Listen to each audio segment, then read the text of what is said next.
Another chaotic weekend in Hong Kong as protests against a controversial extradition bill continued for an 8th consecutive week. Now, the Chinese government has for the first time delivered an official announcement on the issue, one that was not a surprise to many. Won Jung-hwan with more.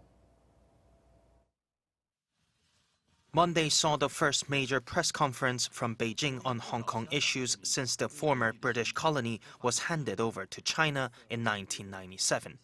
The Hong Kong and Macau Affairs Office under the State Council was responding to the escalating civil unrest that has beset the city's government since June.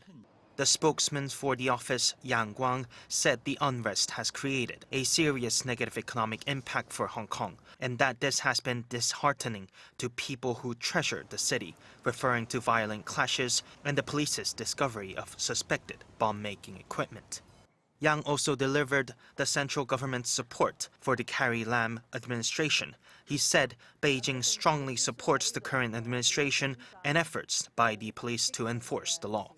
He then briefly mentioned Hong Kong's history with the mainland, saying that one country, two systems is the best way to govern the city, and that the central government will not change the direction of that system.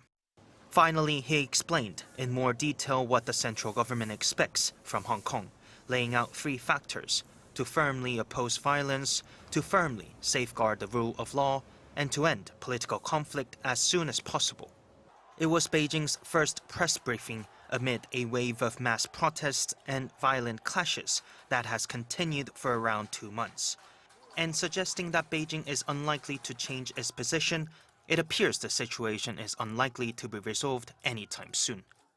Meanwhile, a group of Hong Kong civil servants from various government departments issued a statement last week saying they would organize a rally to support the protesters, estimating that about 500 people would take part. If so, that will be the first time for a group of civil servants to join the anti-government protest. Won Jung-hwan, Arirang News.